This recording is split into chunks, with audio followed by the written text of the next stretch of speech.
Baik, Assalamualaikum warahmatullahi wabarakatuh. Salam.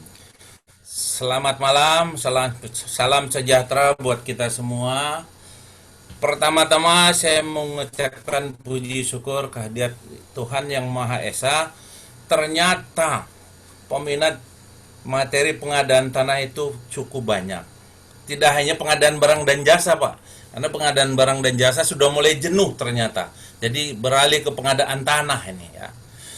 Baik, sebelum saya menyampaikan materi, saya perkenalkan dulu. Nama saya Agus Jatmiko. Dipanggil Agus boleh, dipanggil Jatmiko boleh, dipanggil Miko boleh. Kalau orang Papua bilang dipanggil Miko nggak apa-apa. Dipanggil Jat boleh, karena postur saya gemuk boleh dipanggil gendut. Asal jangan dipanggil KPK, kejaksaan, dan kepolisian. Nah, itulah yang jadi permasalahan kita sebagai ASN atau siapapun. Kalau sudah dipanggil sama yang tiga itu, ya barangkali ya kita harus waspada. Oleh sebab itu kita perlu memahami tentang peraturan kalau ke pengadaan tanah, yaitu pengadaan tanah untuk kepentingan umum. Ini yang jadi sorotan ya, karena banyak-banyak proyek strategis yang harus dikerjakan oleh pemerintah. Kemudian pendidikan saya S1 Administrasi Negara, S1 Hukum, kemudian S1 Ilmu Hukum, kemudian S1 Manajemen Sumber Daya Manusia. Kebetulan saya juga PNS di Kementerian ATR BPN, yang dulunya pejabat struktural, sekarang saya beralih menjadi Widya Iswara, dan alhamdulillah pangkat saya sudah pembina utama Madya 4D, Widya Iswara ahli utama, pensiun bisa 65. Nah, saya tertarik menjadi Widya Iswara karena ya awalnya di pengadaan barang dan jasa itu sama-sama Pak Muklis itu. Ya. Begitu kita ikut pengadaan barang dan jasa, oh ternyata tidak hanya pengadaan tanah saja, pengadaan barang dan jasa pun seru ya. Sering berhubungan dengan eh, teman-teman yang tiga tadi. Kemudian ya, spesialisasi saya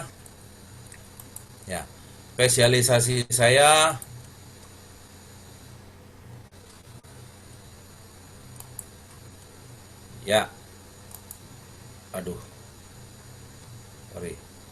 Widya Suara, kemudian narasumber pengadaan barang dan jasa, kemudian narasumber diklat-diklat pertanahan.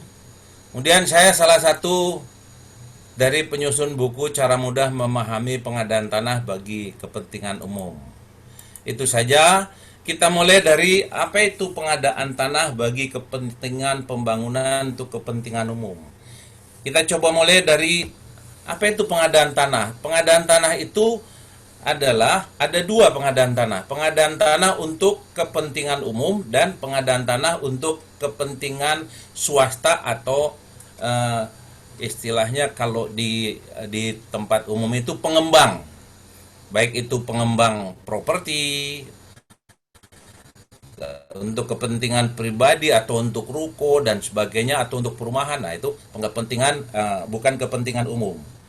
Nah, yang kita bahas karena saya lihat mayoritasnya adalah ASN dan pelaku pengadaan tanah, maka saya akan coba membahas pengadaan tanah bagi pembangunan untuk kepentingan umum. Ya. Apa sih pengadaan tanah untuk pemerintah ini? Mari kita lihat.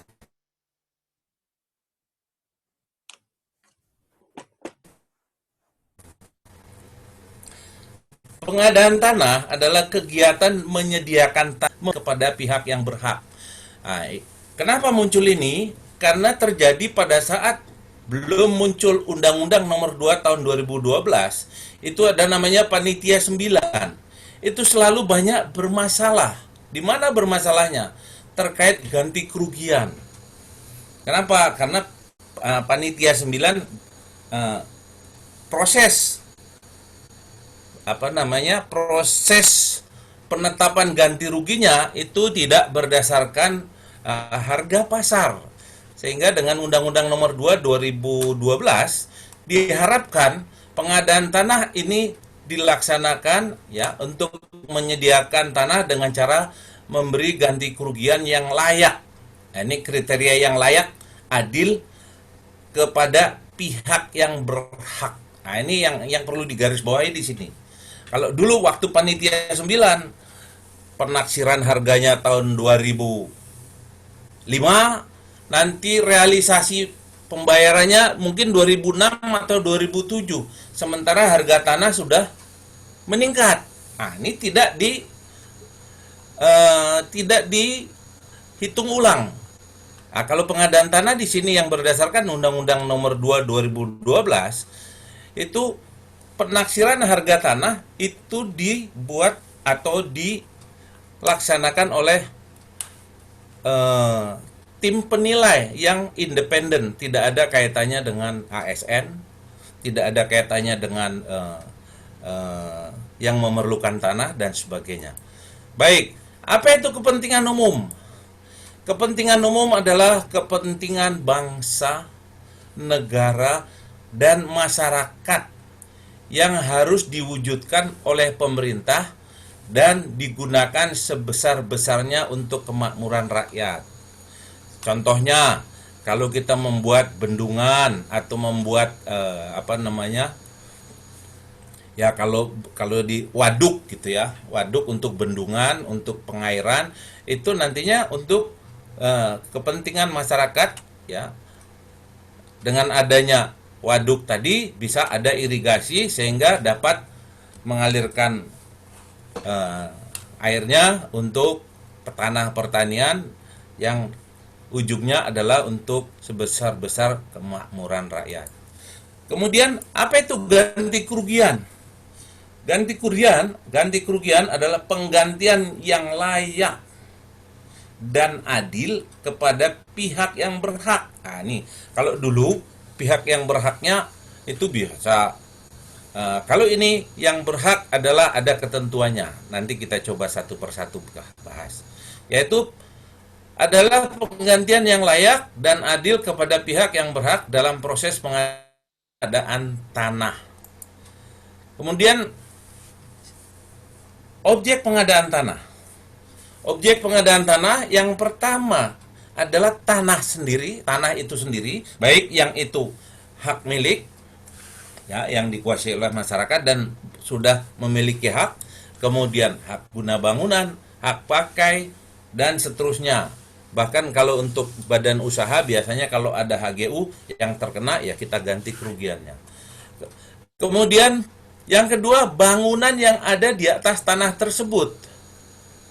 Pak, bagaimana Pak kalau tanahnya milik orang ya atau tanahnya hak milik, di atasnya ada hak guna bangunan. Nah, yang berhak menerima ganti rugi bangunan adalah pemilik bangunan, sedangkan tanahnya adalah yang pemilik tanah, yaitu hak milik. Kemudian di atas tanah tersebut ada tanaman. Kalau dulu nggak ada ini tanaman, kemudian ruang atas dan bawah tanah itu kalau ada, ya ini nggak masuk nih. Kemudian benda-benda yang berkaitan dengan tanah, ya dia yang terkait dengan tanah. Kemudian yang lebih penting lagi ini, kalau dulu nggak menjangkau nih, yang sekarang lainnya yang dapat dinilai. Misalnya, toko di sana ya, setelah ada toko dia maju, kemudian kena pengadaan tanah, kena untuk lokasi pengadaan tanah untuk kepentingan umum. Sampai nilai kerugian itu pun dinilai oleh appraisal atau tim penilai atau jasa penilai, baik itu perorangan maupun dalam bentuk jasa konsultan. Kemudian siapa yang berhak? Nah, ini yang harus jelas di sini. Kalau dulu nggak jelas. Kalau di Undang-Undang 2 ini yang berhak adalah pertama pemegang hak atas tanah, ya. Dalam arti tanah-tanah yang sudah bersertifikat. Nah, ini pemegang hak atas tanah. Yang kedua, pemegang HPL kalau itu ada hak pengelolaan. Kemudian yang ketiga, nazir atau penerima wakaf untuk tanah wakaf. Kalau contohnya masjid, madrasah yang sudah diwakafkan, nah ini penerimanya adalah yang berhak adalah nazir atau penerima wakaf untuk tanah tersebut. Kemudian yang keempat, pemilik tanah milik adat. Nah, ini juga eh, juga misalnya kalau tanahnya belum diberikan alas haknya, bukan HPL juga, maka dia ada pemilik tanah adat yang belum bersertifikat, nah itu kena ganti rugi juga. Ya sebetulnya di sini bukan ganti kerugian lagi. Kalau dulu ganti kerugian karena masyarakat enggan digusur kalau ada pengadaan tanah. Kalau sekarang justru malah masyarakat senang. Asal jangan diboncengi oleh LSM. Nah, kadang-kadang masuk tuh LSM sehingga itu yang membuat agak rumit itu karena LSM di sana ikut terlibat. Kemudian yang kelima, masyarakat hukum adat. Kalau misalnya di daerah yang punya masyarakat adat, contoh di Padang itu ada tanah adat. Nah, ini juga dapat ganti kerugian. Kemudian yang keenam, pihak yang menguasai tanah negara dengan itikat baik. Siapa ini? Tanah negara. Kemudian di atas tanah negara itu ada masyarakat yang dia menguasai tanah negara dengan itikat baik. Nah, ini sering banyak terjadi di Kalimantan juga. Di Kalimantan tuh ada teman saya kena masuk bui karena apa? Tanah negara ya diberikan ganti kerugian, sementara itu tanah negara, padahal yang harus diberi ganti kerugian adalah di atas tanah negara, pemilik bangunan, pemilik tanaman, atau benda lain yang berkaitan dengan tanah. Bisa saja mereka sewa tanah, sehingga di atas tanah tersebut mungkin ada bangunannya, ada tanamannya, itu diberikan ganti kerugian. Kemudian yang terakhir adalah pemegang dasar penguasaan atas tanah.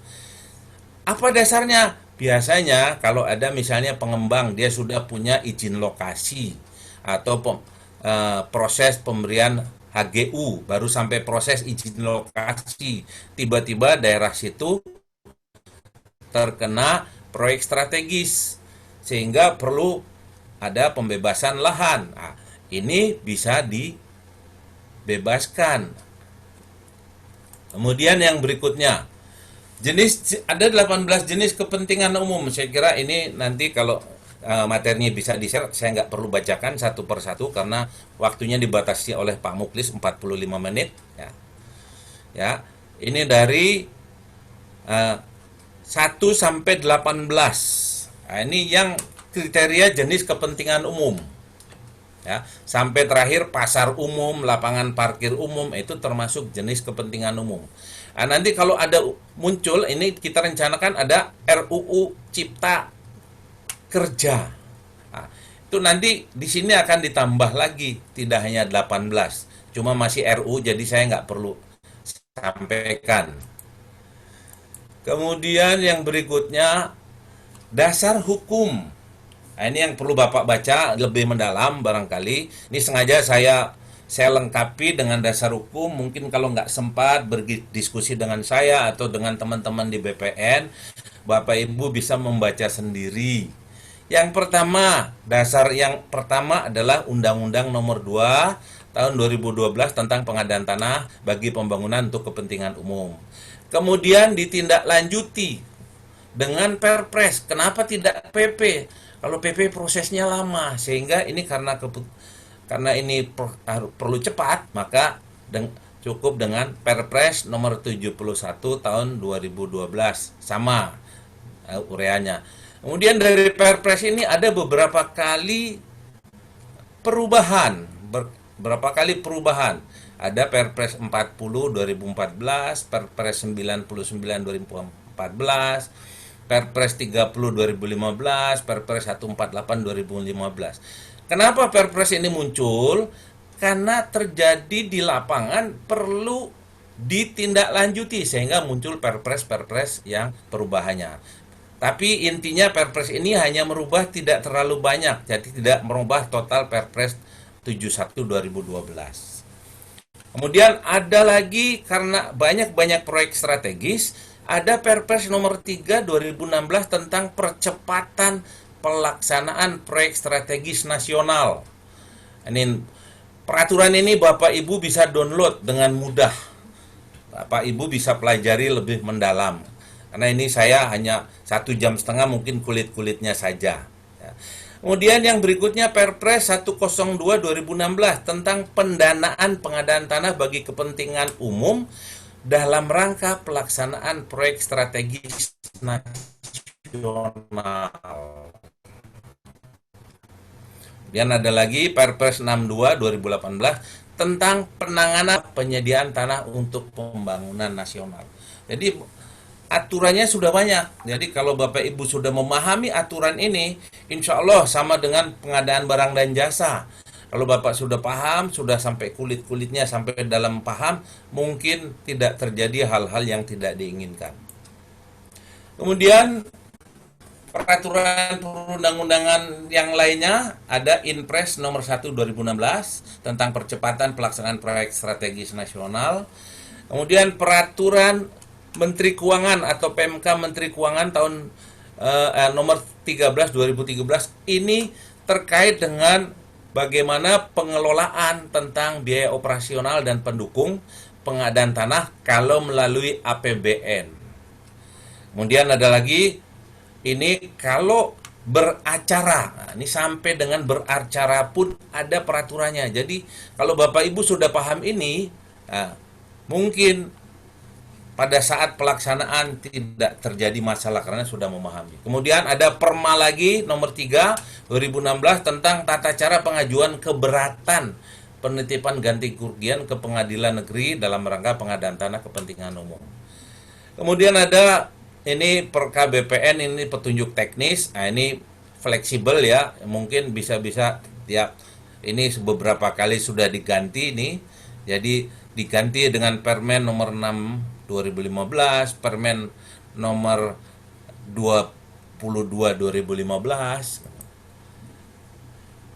Kemudian untuk ini ada lagi terkait dengan ini pelaksanaan untuk tim pelaksana. Saya kira ini Bapak Ibu ini mungkin ini istilahnya dapurnya BPN. Ya kalau mau lebih mendalam boleh dibaca, tapi nggak perlu dibaca pun ini karena ini dapurnya BPN dari mulai pelaksanaan. Jadi ada tim Satgas A, Satgas B, kemudian ada Permendagri. Bagaimana kalau pendanaannya dari APBD? Nah, ada aturannya. Permendagri nomor 72 tahun 2012. Sampai saat ini masih menggunakan ini. Kemudian Perpres nomor 4 2016 tentang percepatan pembangunan infrastruktur kelistrikan. Nah, ini sesuai dengan perkembangan ada peraturan turunannya. Kemudian Permen ESDM terkait dengan penyelesaian teknis terhadap tanah bangunan tanaman pada kawasan hutan dalam rangka percepatan pembangunan infrastruktur kelistrikan. Dan terakhir karena pengadaan tanah ini pendanaannya bukan hanya APBN atau APBD, maka Menteri Keuangan menerbitkan PMK 21 tentang tata cara pendanaan tanah bagi proyek-proyek strategis nasional yang pengelolaannya dilaksanakan oleh Lembaga Manajemen Aset atau LMAN. Ini terkait dengan pembiayaan nih. Jadi proses pengadaannya kalau pembiayaannya dari pihak ketiga, nanti dikelola dulu di sini, nanti pas waktunya pemerintah mengembalikan kepada pihak ketiga atau BUMN atau BUMD, contohnya jalan tol dan sebagainya. Kemudian bagaimana pelaksanaan pengadaan tanah kalau di atas 5 hektar menggunakan Undang-Undang 2 2012 dan dilaksanakan tahapannya berdasarkan Perpres 71 2012. Ini harus ada dari mulai perencanaan, persiapan, pelaksanaan, ya. Kemudian sampai penyerahan hasil, ini diatur semua di Perpres 71 2012. Kemudian bagaimana Pak kalau tanah itu di bawah 5 hektar? Nah, ini sering banyak keluhan atau paling banyak pertanyaan, saya sering diminta advice. Kalau tanah yang di bawah 5 hektar dapat dilaksanakan langsung oleh instansi yang memerlukan tanah melalui apa? Melalui jual beli, tukar menukar, hibah, atau bentuk lainnya yang disepakati. Dalam hal tertentu dianggap perlu dapat dilaksanakan dengan tahapan melalui Undang-Undang Nomor 2 2012 tertentu. Tapi kalau untuk efisiensi, boleh yang di bawah 5 hektar langsung menggunakan jual beli, tukar menukar, hibah, atau yang lainnya.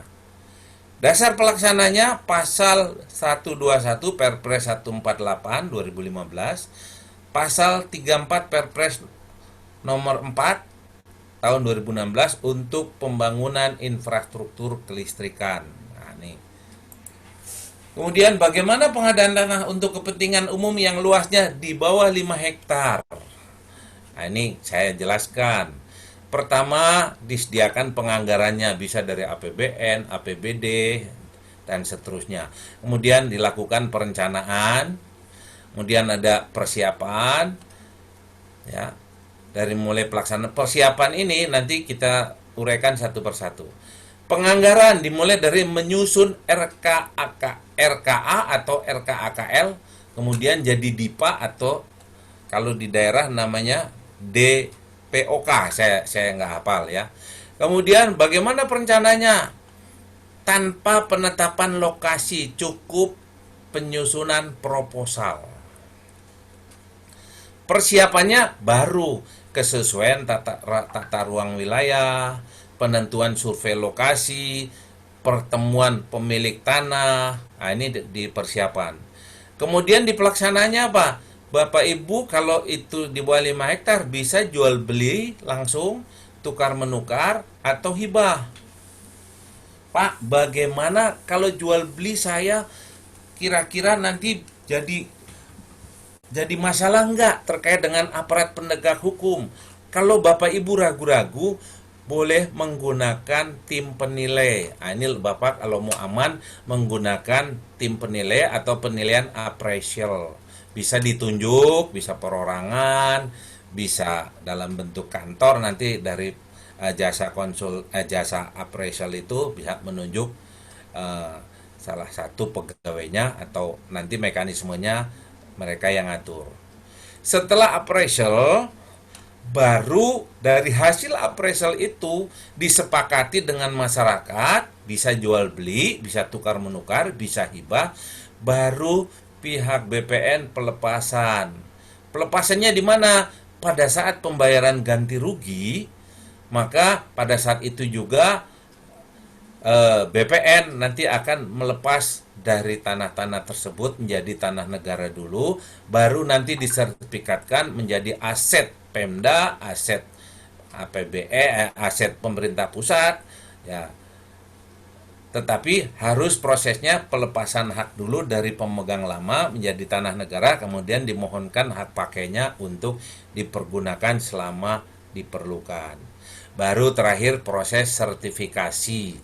Proses sertifikasinya dilakukan pengukuran, dilakukan tim peneliti, proses pensertifikatan tanahnya ya oleh tim dari BPN. Nah, kemudian dapatlah sertifikat. Nah, ini prosesnya ada 3 tahapan. Dari sini tahapannya, kemudian apa saja yang dilakukan, kemudian ini hasilnya dari penganggaran DIPA atau DPA, dari perencanaan proposal atau set plan, dari persiapan muncul rekomendasi tata ruang wilayah sesuai atau tidak. Kalau sesuai ada rekomendasi. Lokasi yang sesuai, kemudian misalnya lokasi yang sesuai kalau untuk perkantoran, wilayahnya perkantoran bukan. Jangan-jangan itu wilayah bisnis atau wilayah pemukiman. Nah, ini perlu juga dilihat tata ruang wilayahnya. Kalau sudah ada RDTR-nya, ya, kalau ini RT RW bisa dia RT RW-nya wilayah, provinsi, kabupaten, atau RDTR itu rencana detail tata ruangnya lebih detail lagi. Kemudian persetujuan pemilik tanah, pemilik tanah setuju, baru proses peralihan, kemudian appraisal tidak hanya melihat nilai objek tanahnya saja, tapi dilihat dari harga pasarnya. Sehingga apa? Masyarakat yang jual beli ini tidak dirugikan. Jadi harga yang wajar. Kecuali kalau yang bersangkutan mintanya harganya yang tidak wajar, itu jadi masalah. Makanya perlunya appraisal supaya Bapak dan Ibu sebagai pelaksana nanti tidak merasa, wah ini kemahalan, itu markup harga. Nah, ini nanti tanggung jawabnya appraisal. Terakhir pembayaran ganti rugi. Di dalam proses pembayaran ganti rugi, kantor pertanahan melakukan pelepasan hak, dilakukan di depan kepala kantor.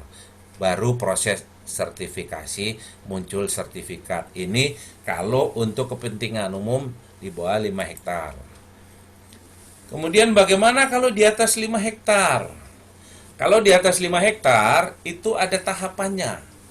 Yang pertama adalah tahap perencanaan. Siapa yang melaksanakan? Yang melaksanakan adalah instansi pemerintah atau BUMN atau badan usaha yang ditunjuk oleh pemerintah untuk melaksanakan pembangunan tersebut. Jadi instansi yang memerlukan tanah, dialah yang berkewajiban membuat dokumen perencanaan.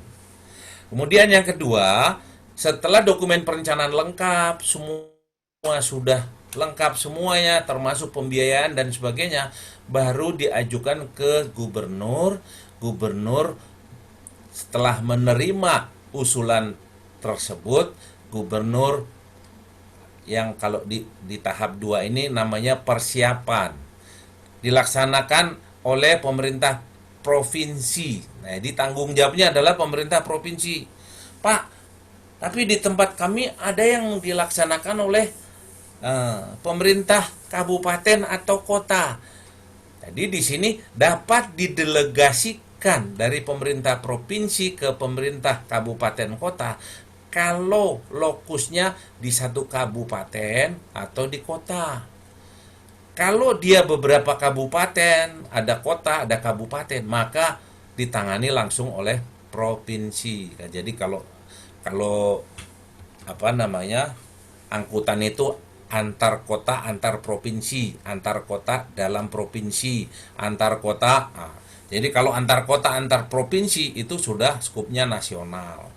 Nah, kalau dia kabupaten, antar kabupaten, nanti pemerintah provinsi. Kemudian siapa pelaksananya? Pelaksananya, kalau untuk pelaksanaan pengadaan tanahnya, itu Kementerian ATR BPN. Dalam hal ini,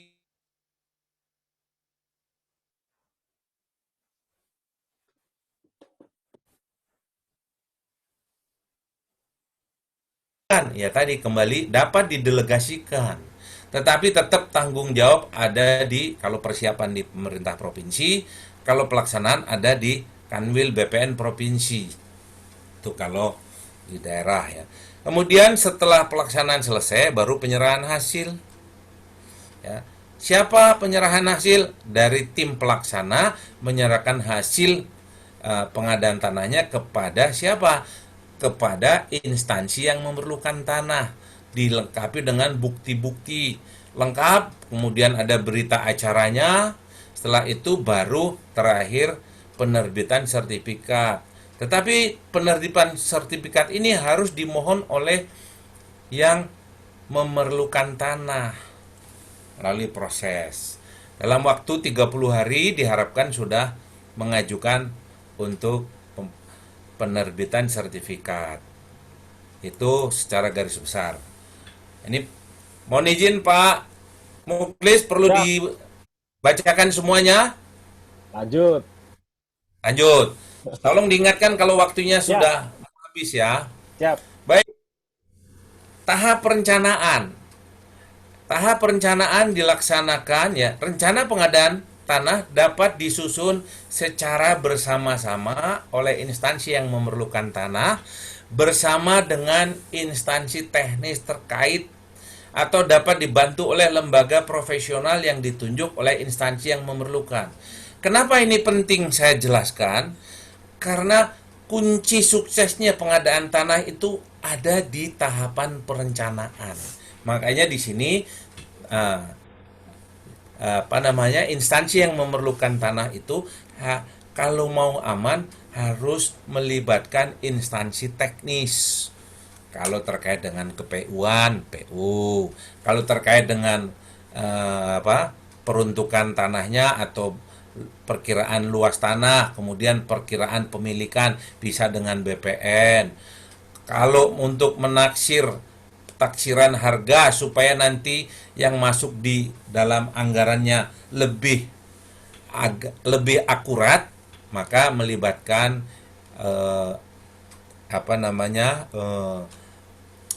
lembaga profesional, bisa saja eh, appraisal, ya, memperkirakan harga tanah di situ berapa. Kenapa penting? Untuk supaya dokumen perencanaannya lengkap. Ini pengalaman saya, mungkin ada teman-teman yang dari Lampung.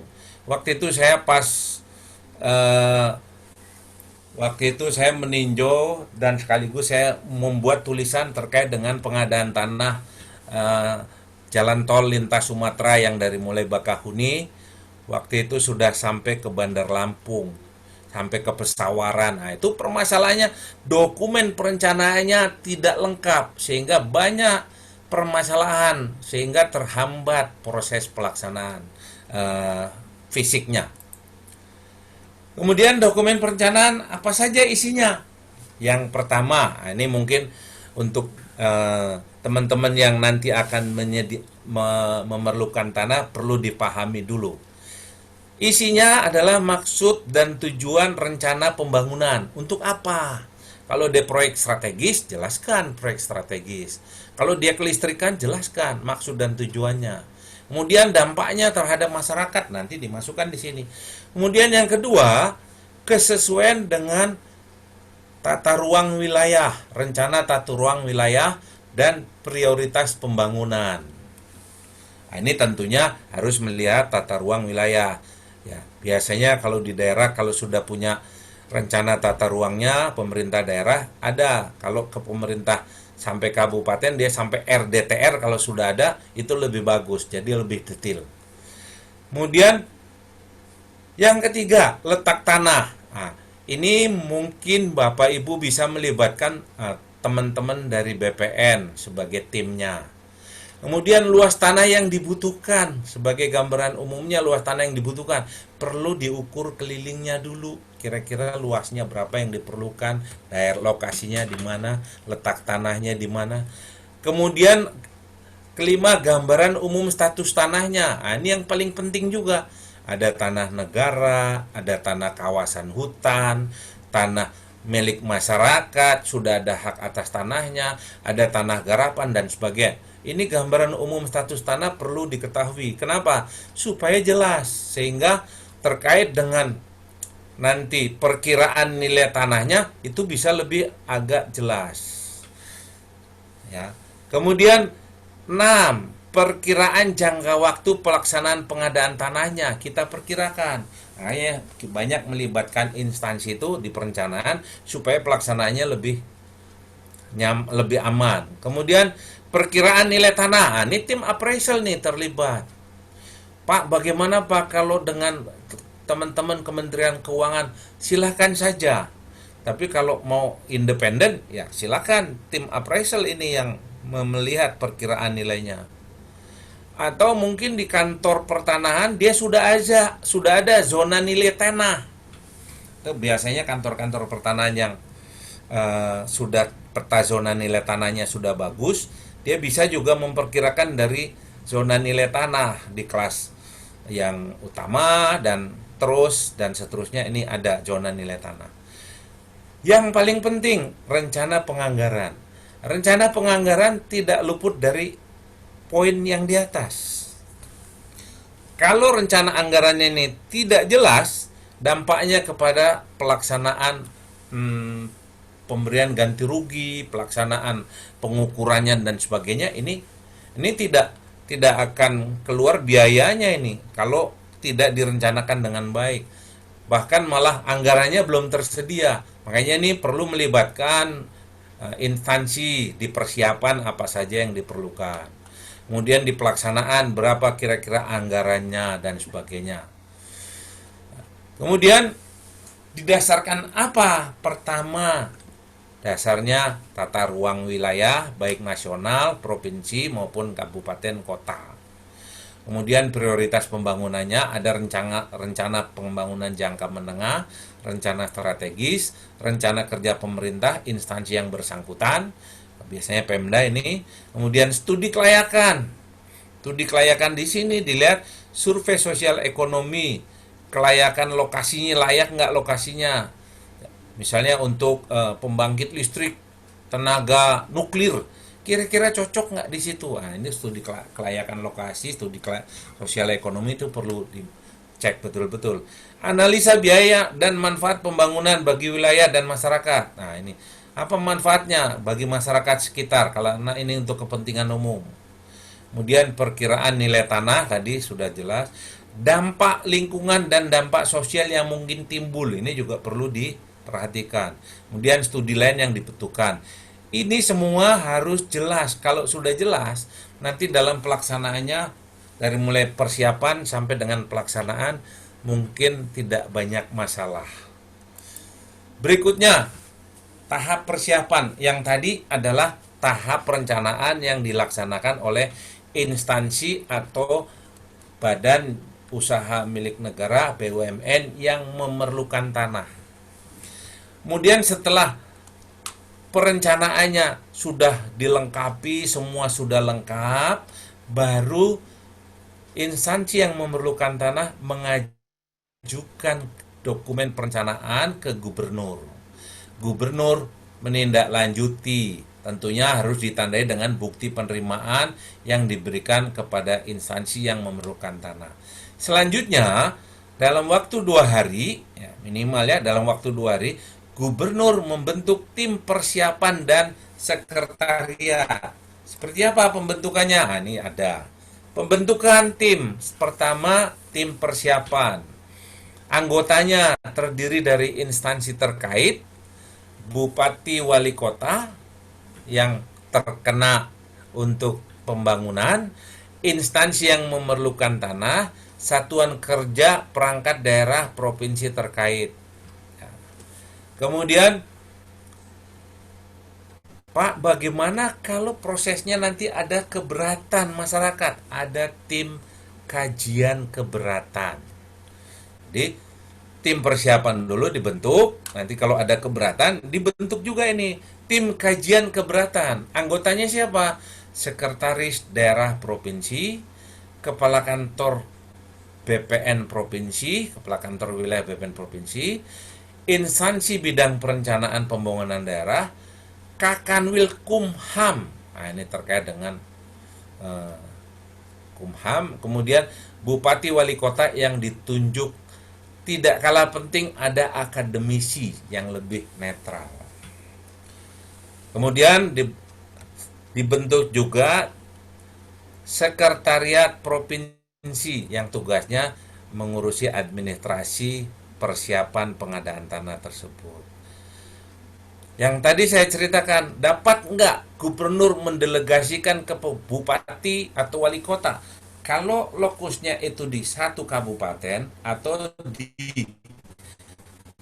satu wilayah kota, dapat mendelegasikan atau dapat mendelegasikan persiapan pengadaan kepada bupati atau wali kota. Tapi tanggung jawab sepenuhnya adalah di gubernur. Kemudian tugas tim persiapan. Nah, ini tugasnya saya kira dari mulai awal sampai akhir ya, pemberitahuan, rencana pembangunan, ada pendataan awal, konsultasi publik. Kalau konsultasi publik pertama masih kurang, memerlukan konsultasi publik ulang. Kemudian baru nanti gubernur menerbitkan SK penetapan lokasi. Kemudian setelah SK penetapan lokasi, pengumuman penetapan lokasi. Kemudian kalau penetapan lokasi ada yang keberatan, maka keberatan pihak yang berhak dapat mengajukan keberatan. Nanti tim kajian yang melakukan pengkajian. Kalau memang keberatan, berarti lokasi tanah itu bisa dipindah, tidak di tempat yang itu. Kemudian dikaji oleh tim, diterima atau ditolak oleh gubernur berdasarkan kajian keberatan. Keberatan bisa lanjut ke peradilan tata usaha negara, bisa kasasi melalui MA. Tadi peraturannya sudah saya jelaskan di atas. Nanti mungkin bisa di-download saja. Kemudian kalau tidak terjadi kesepakatan, pemindahan lokasi. Kemudian penetapan lokasi berlaku 2 tahun, dapat diperpanjang 2 tahun lagi. Durasi maksimal 207 hari. Harapannya sudah selesai proses pengadaan tanah. Sehingga apa? Pembangunannya tidak terbengkalai atau tidak berkepanjangan. Nah, ini idealnya. Namun dalam pelaksanaannya banyak kendala-kendala yang sehingga terbitlah beberapa perpres yang perlu perbaikan. Kemudian persiapan. Nah, ini tadi sudah pendataan awal dan sebagainya, kita lewat saja. Kemudian tahap pelaksanaan. Nah, tahap pelaksanaan ini sepenuhnya tanggung jawab Kementerian ATR BPN. Dalam hal ini kalau di provinsi, Kakanwil BPN provinsi. Dimulai dari penyiapan pelaksanaan, identifikasi, inventarisasi dan identifikasi subjek dan objeknya. Subjeknya siapa, objeknya tanahnya luasnya berapa, kemudian di atas tanah itu ada bangunan, ada tanaman. Nanti inventarisasi ini melibatkan juga tim, kalau itu tanaman melibatkan dari Dinas Pertanian, kalau itu bangunan melibatkan dari Dinas PU. Kemudian kalau setelah inventarisasi identifikasi selesai baru pengumuman. Kalau pada saat pengumuman terjadi keberatan ya, atau tidak menerima, maka diinventarisasi ulang oleh BPN. Sehingga apa? Masyarakat betul-betul puas. Tidak berdasarkan inventarisasi langsung inilah ganti ruginya. Dilihat lagi. Mungkin ada kesalahan inventarisasi dan identifikasinya, ke lapangan lagi. Setelah selesai baru verifikasi peta bidang ya, per bidang, daftar nominatif penerima atau pihak yang berhak, kemudian proses pengadaan penilai pertanahan yang tadi appraisal itu. Proses pengadaan penilai pertanahan dilaksanakan oleh instansi yang membutuhkan tanah, ya, anggarannya juga disediakan di sana. Pihak BPN hanya menyetujui layak tidak appraisal itu ditetapkan. Kalau layak persetujuan BPN, maka ditetapkan sebagai calon pemenang sampai dengan tanda tangan kontrak proses. Atas dasar kontrak tersebut, ya, appraisal menerima daftar peta bidang, daftar nominatif, ya, hasil identifikasi dan inventarisasi. Dasar penilai itulah dari verifikasi peta bidang, daftar nominatif yang ada di lapangan. Nah, tim penilai appraisal melaksanakan prosesnya berdasarkan hasil verifikasi dari pertanahan. Kalau sudah, maka ada penaksiran ganti kerugian oleh appraisal nih. Tim appraisal mengganti kerugian. Setelah proses baru pemberitahuan besarnya ganti kerugian dan musyawarah bentuk kerugian kepada masyarakat. Siapa yang melaksanakan? Panitia pelaksana pengadaan tanah. Nah, ini prosesnya panjang. Kalau nanti Bapak Ibu mau lebih detail, silakan Bapak Ibu download, memperdalam, monggo silakan. Kemudian divalidasi. Setelah divalidasi tidak ada masalah lagi, sudah fix, baru pembayaran ganti kerugian dan pelepasan hak. Pembayaran ganti kerugian ini pihak pelaksana BPN tidak memegang uang, jadi ganti kerugian langsung dari instansi yang membutuhkan tanah kepada pihak yang berhak. BPN hanya menyaksikan, setelah itu selesai baru pelepasan haknya, ya, menyaksikan, melaksanakan, tetapi proses ganti kerugiannya tidak melalui tim pelaksana, langsung dari apa yang memerlukan tanah kepada pihak yang berhak. Kemudian kalau ada yang keberatan atau ada eh, masyarakatnya mungkin tidak ditemukan, istilahnya tanahnya ada, datanya ada, tapi yang punya mungkin bisa saja yang punya itu mungkin karena kerja di luar negeri, ya. Dia di luar negeri kan banyak sekarang itu ya, TKI punya duit, bangun, ternyata kena ganti kerugian. Itu bisa dititipkan uang ganti rugi kepada pengadilan. Atau yang keberatan dititipkan ke pengadilan. Kemudian kalau proses ini selesai baru penyerahan hasil. Ini kira-kira gambaran secara umum. Kemudian terakhir, yang kedua adalah yang ketiga, keempat, tahap penyerahan. Setelah proses ganti rugi selesai, pelepasan hak selesai, semua tidak ada masalah, baru diserahkan oleh panitia pelaksana, dalam hal ini Kakanwil BPN Provinsi atau Kepala Kantor Pertanahan yang diberikan tanggung jawab oleh Kanwil, diserahkan dokumen tersebut kepada siapa? Kepada yang membutuhkan tanah, karena biayanya sudah dikeluarkan oleh yang memerlukan tanah. Dokumennya apa saja? Pertama, dokumen perencanaan, kemudian dokumen tahapan persiapan, dokumen penyiapan pelaksanaan, dokumen hasil inventarisasi, dokumen penilaian pertanahan, hasil taksiran ganti kerugian, dokumen musyawarah ganti kerugian, ya, berita acara kesepakatan dan validasi ini harus ada. Kemudian dokumen pembayaran ganti kerugian dalam bentuk berita acara, kemudian berita acara pelepasan dan kwitansi semua. Dilengkapi dengan foto, video, ya. Supaya apa? Dokumen-dokumen tersebut lengkap, karena biaya yang dikeluarkan nggak cukup sedikit. Setelah dokumen ini lengkap diserahkan, maka yang memerlukan tanah mengajukan permohonan sertifikat untuk diterbitkan sertifikat hak pakainya sesuai dengan hasil pelaksanaan pengadaan, tentunya luasnya berapa dan bagaimana, diukur kembali menjadi satu kesatuan. Jadilah satu sertifikat.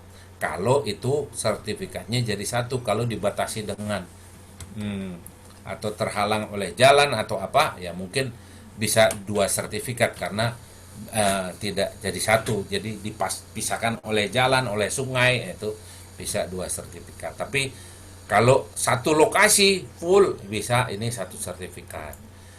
Kemudian ini 5 menit barangkali lagi, Pak Agus. ya.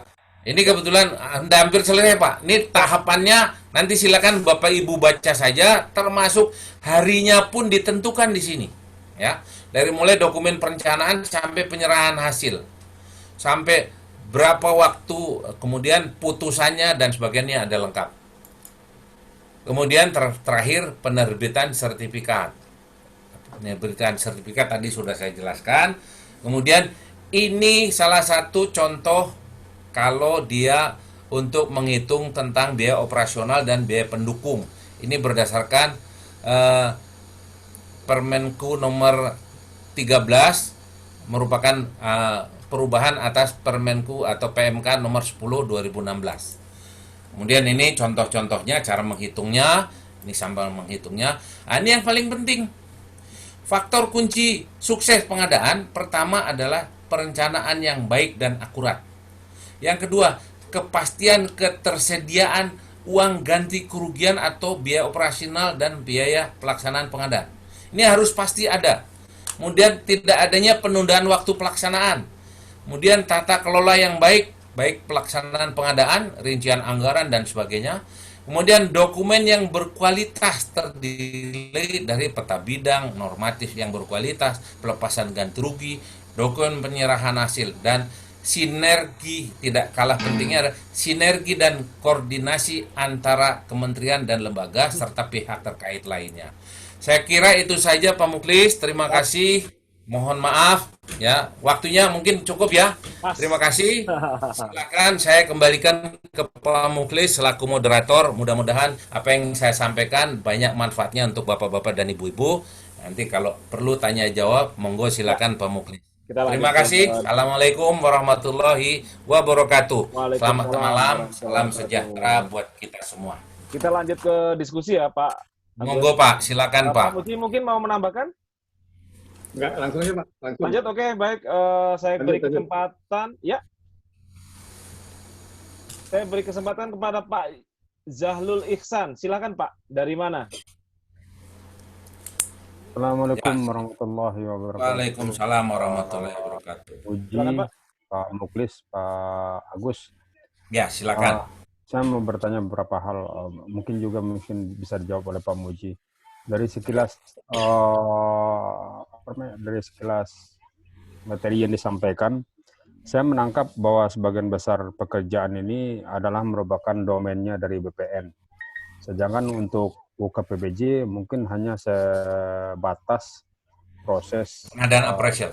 pengadaan Sama tenaga apresial. Ya. Cuman Pak Muji mungkin bisa menanggapi dari salah satu tahapannya itu terutama untuk penunjukan harus mendapat persetujuan dari BPM apakah apresial tersebut memenuhi syarat atau tidak. Nah ini dalam panduan untuk pengadaan barang dan jasa apakah Perpres ataupun Perlem nomor 9, saya tidak melihat adanya unsur keterlibatan PN diatur dalam ketentuan ini. Nah ini apakah perlu dibuatkan aturan tersendiri atau kita mengacu aturan tersendiri? Mohon diberi petunjuk nantinya. Mungkin saya yang tidak baca atau terlewatkan membacanya. Kemudian Pak Agus, terkait dengan uren tadi itu kami tahun lalu atau 2 tahun lalu kalau salah pernah akan melaksanakan pengadaan tanah untuk perkantoran di tingkat kabupaten, dan ini dari yang disampaikan tadi mungkin sedikit kami bingung karena yang dibicarakan adalah tingkat provinsi, tingkat kabupaten sebetulnya juga ada pengadaan tanah, dan kami mencoba untuk berkonsultasi ke BPN di tingkat kabupaten. Nah mereka sendiri bingung bagaimana prosesnya. Jadi yang kami tanyakan, proses diseminasi informasi terkait pengadaan tanah ini seberapa besar atau bagaimana kondisinya di tingkat kantor BPN di kabupaten. Karena apresial mereka tidak punya, kami tanya mereka juga bingung, malah mereka menyarankan kami untuk pergi ke Kanwil pertanahan di provinsi. Nah ini kan jadi rumit pekerjaannya. Saya kira demikian. Terima kasih Pak ya. Terima kasih Pak Jalul. Langsung ya Pak Agus ya. Boleh. Silakan Pak Agus. Boleh. Baik. Yang pertama terkait dengan pengadaan appraisal. Sebetulnya proses pengadaan tidak hanya appraisal saja ya. Pengadaan barang dan jasa pun di sana banyak. Ya, pengadaan barang dan jasa baik di dokumen perencanaan, nanti ada proses pengadaan barang dan jasanya juga ada. Kita mengikuti sesuai dengan ketentuan pengadaan barang dan jasa. Kemudian pengadaan appraisal, sebetulnya BPN itu maunya lepas. Karena tanggung jawabnya juga berat gitu loh. Rumit. Sehingga apa? Karena nanti tim pelaksananya adalah BPN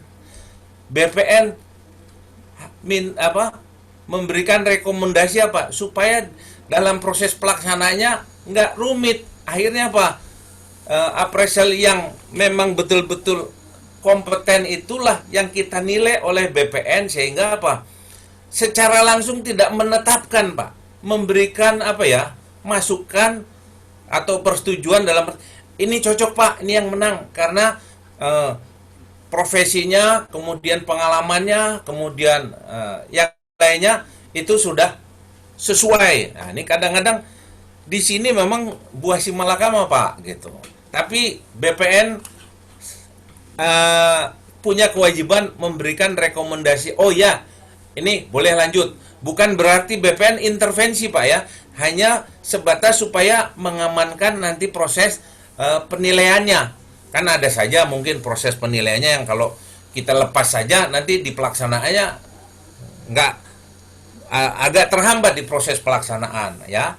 Jadi itu Pak, memang kalau di proses pengadaan barang dan jasa, saya juga berdiskusi dengan teman-teman di BPN. Waktu itu saya juga ikut membantu proses pengadaan konsultannya seperti apa. Saya bilang kenapa BPN kok ikut terlibat? Sebetulnya BPN sendiri nggak mau terlibat karena apa? Di Perpres mengenai pengadaan barang dan jasa nggak ada itu. Tanya mungkin Pak Muji bisa menjelaskan. Cuman supaya proses ganti ruginya diberikan kepada masyarakat yang layak, adil dan sebagainya, maka profesionalisme appraisal perlu kita evaluasi, terutama BPN Pak, karena BPN tanggung jawabnya nanti di pelaksanaan. Ya, kalau nggak terjadi musyawarah dengan masyarakat, ganti ruginya terlalu mahal penilaiannya atau terlalu murah, nanti merugikan negara. Ini mungkin itu yang arahnya ke sana Pak Jahlul Ihsan ya. Jadi BPN kalau dari proses pengadaan barang dan jasanya, saya bilang kenapa mesti BPN ikut? Kan di proses pengadaan barang dan jasa nggak ada. Itu tanggung jawab KPA maupun PPK kan. Cuman ya tadi, kenapa BPN merekomendasikan supaya apa? Dalam pelaksanaan ganti ruginya itu tidak banyak bermasalah ya, karena BPN kan tahu persis ya appraisalnya seperti apa. Kemudian yang terkait yang nomor 2, kantor pertanahan nggak tahu. Memang gini Pak, pengadaan tanah ini itu domainnya Kanwil BPN Provinsi. Jadi kalau Bapak mau menanyakan proses pengadaan tanah, yang tahu Kanwil BPN Provinsi. Kantor pertanahan itu hanya bisa menerima pelimpahan kewenangan dari Kanwil. Jadi tanggung jawabnya adalah di Kanwil BPN Provinsi, khususnya Kakanwil BPN Provinsi. Cuma untuk efisiensi, maka kantor wilayah BPN Provinsi mendelegasikan kepada kantor pertanahan. Itu pun kantor pertanahan sebelum proses ya diberikan bimbingan teknisnya dulu, diberikan penjelasan tekniknya, sehingga dalam proses pelaksanaannya mereka nggak bermasalah. Karena nanti di lapangan kadang-kadang kalau nggak kita ketahui, ini contoh di Lampung itu masing-masing kantor pertanahan beda-beda Pak, sehingga itu perlu penyamaan persepsi. Penloknya pun, penetapan lokasi itu yang jalan tol lintas Sumatera itu penloknya gubernur, tapi dia per lokasi. Pesawaran sendiri, kemudian di Bandar Lampung sendiri, Lampung Selatan sendiri, gitu. Begitu juga yang lintas tol Jawa, itu juga sama. Itu masing-masing kantor pertanahan dia diserai kewenangan itu, tugas itu, karena nggak mungkin bisa ditangani langsung semuanya oleh Kanwil. Jadi pendelegasian itu diperlukan dalam rangka efisiensi dan percepatan proses penanganannya.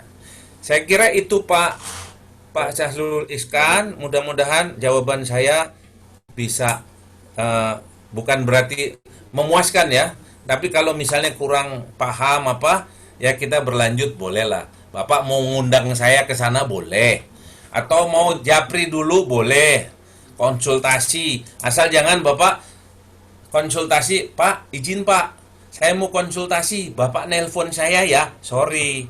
Itu harus pulsanya juga beda kan gitu ya.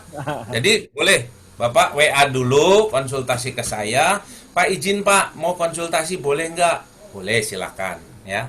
Kita terbuka Pak. Ya kalau seandainya saya pun nggak tahu ya mungkin saya bisa diskusikan dengan teman-teman yang operasional. Nah saya sudah yang ketiga kali saya membuat tulisan terkait dengan pengadaan tanah, termasuk buku yang saya tulis juga. Ini malah saya mau revisi. Nanti revisinya termasuk permasalahan yang mau kita bahas. Bagaimana berperkara dan sebagainya. Cuma belum. Waktunya yang belum ada. Saya kira itu saja Pak Jahlul Ihsan.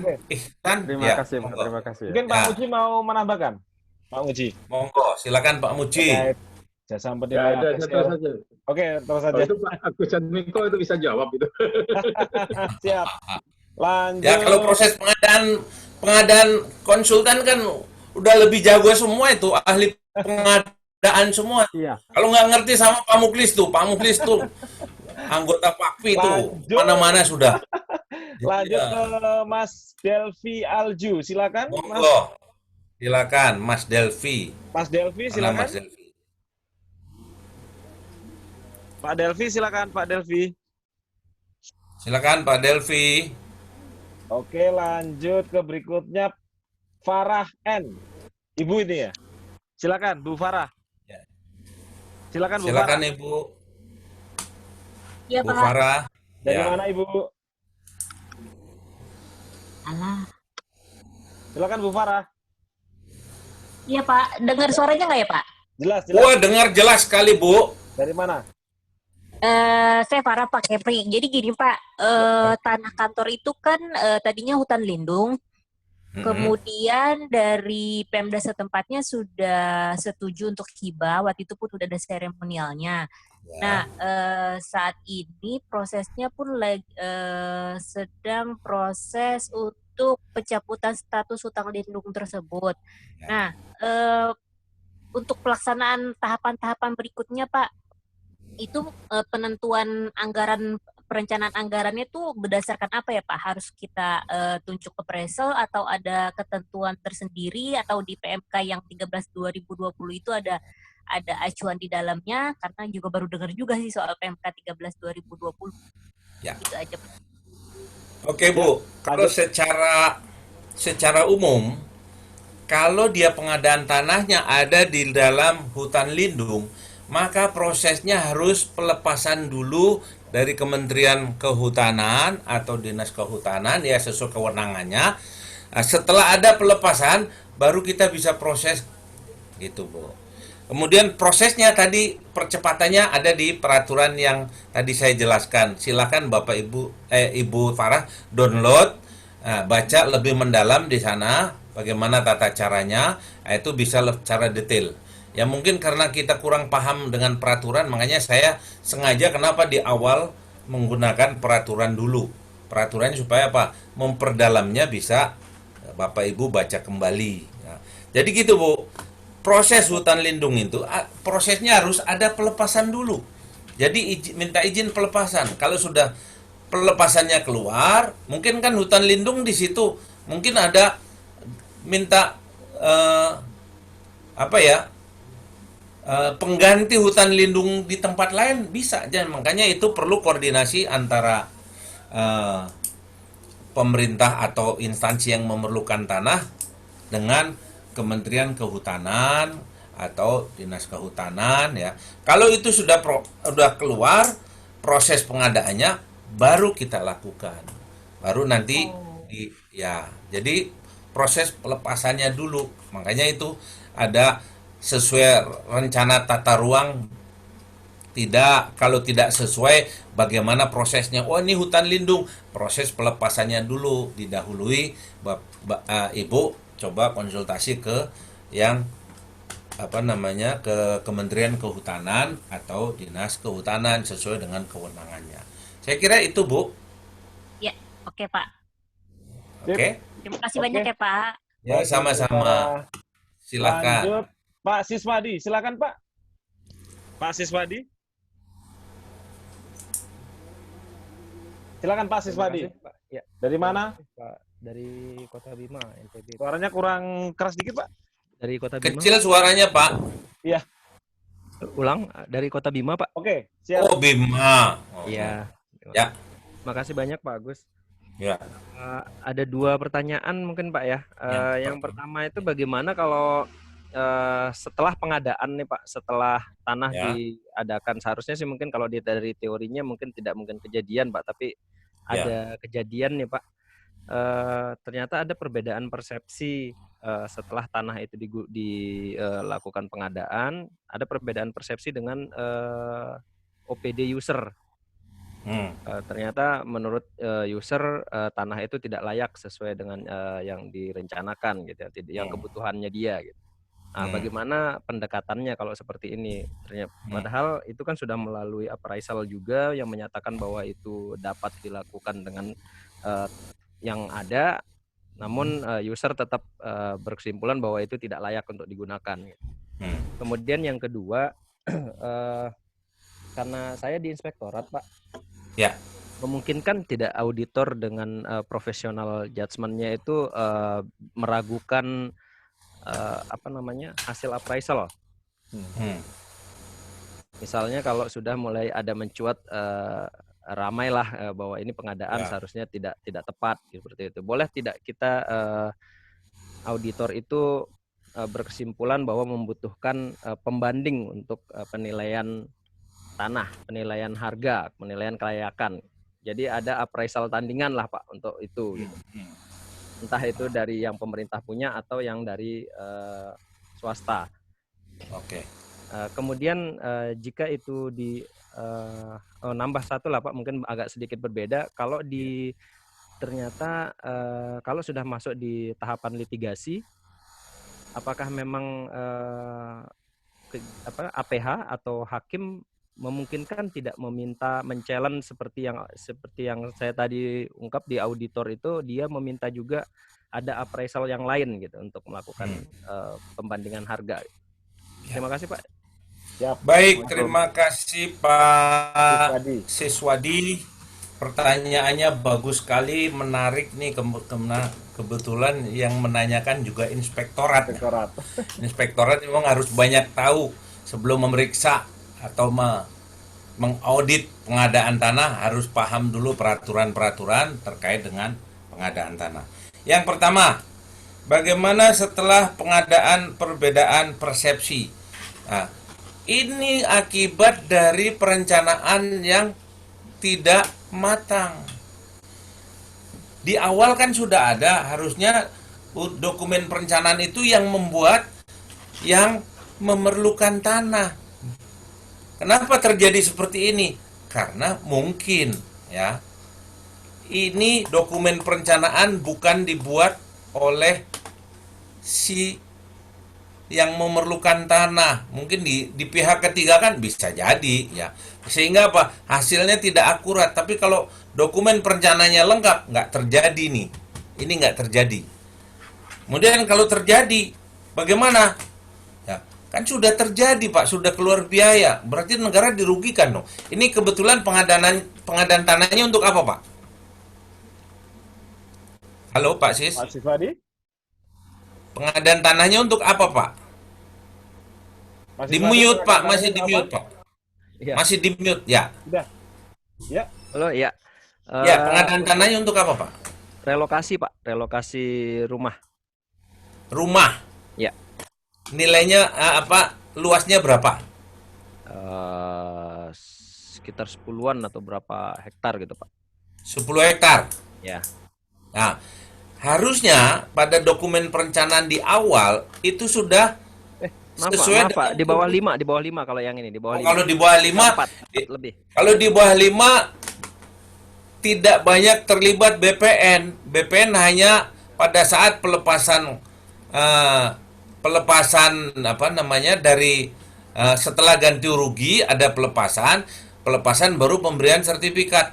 Dari mulai dokumen perencanaannya sampai proses jual belinya itu dilaksanakan oleh yang memerlukan tanah, karena tadi ketentuannya sampai dengan pokoknya di bawah 5 hektar itu diserahkan sama mereka. BPN nggak mau masuk ke sana karena bukan kewenangannya, kecuali diminta ya, diminta karena itu mungkin proyek strategis dan biaya anggarannya besar, bisa.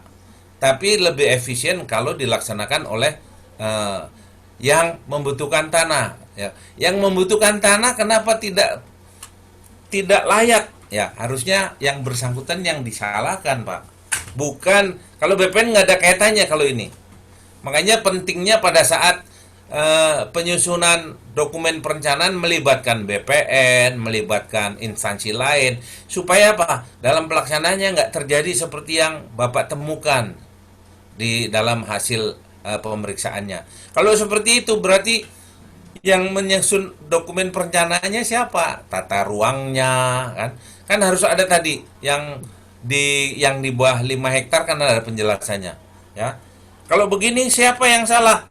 Ya tentunya yang memerlukan tanah, karena proses pengadaannya nggak melalui proses BPN.